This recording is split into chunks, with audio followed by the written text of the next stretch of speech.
একটা ভালো নির্বাচন করেছে এমন নির্বাচনী কর্মকর্তা আপনি এখন খুঁজে পাবেন না। এই ডাকসু নির্বাচনটা আমার কাছে মনে হয় যে একটা নির্বাচনী কারবালা হয়ে যাবে, কারণ এখানে যে পক্ষ যা যা আশা করতেছে সবাই পরের দিন হতাশ হবে। বিএনপি যদি একটা সুষ্ঠু একতরফা নির্বাচন হয় যে তার কোনো প্রতিদ্বন্দ্বী নাই, 280 সিট পাইলো, এইটা বিএনপির জন্য গলার কাটা হবে।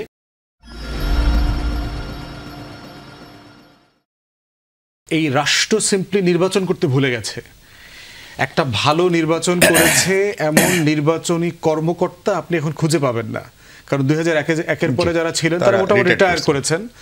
আর এর মধ্যে যাদেরকে বসানো হয়েছে তারা তো ছাত্রলীগ, যুবলীগ, আওয়ামী নির্বাচন করেছে, এই নির্বাচনটা করেছে। তাহলে প্রশ্ন হচ্ছে যে আপনার নির্বাচনী কাঠামোটা এত ভেঙে গেছে যেটা 70-এর নির্বাচনের সময়ও এই আলোচনাটা আমাদের করতে হয়নি।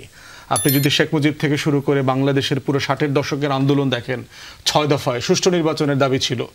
নির্বাচনের কাঠামো, নির্বাচন কমিশনকে বিশ্বাস করি না, ফেয়ার নির্বাচন হবে কিনা এমন কোনো স্টেটমেন্ট আপনি শেখ মুজিবের মুখে কোনোদিন পাবেন না। তখনকার পত্রিকা আমি যেগুলো পড়েছি কোনোদিনই আলোচনাটা আসে না। দাবি আসছে যে আমরা সামরিক শাসন থেকে মুক্তি চাই, আমরা এই বেসিক ডেমোক্রেসি মানি না, আমরা ইউনিভার্সাল ভোটার সিস্টেমে ইলেকশন চাই।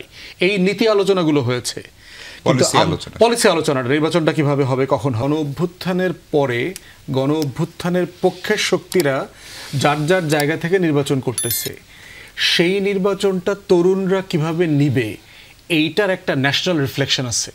জাতীয় নির্বাচনের একটা প্রভাব পড়বে। ইন পার্টিকুলার যে দেশের প্রায় 5 থেকে 6 কোটি ভোটার কিন্তু তরুণ, যাদের বয়স 40-এর নিচে এবং কখনো ভোট দেয়নি।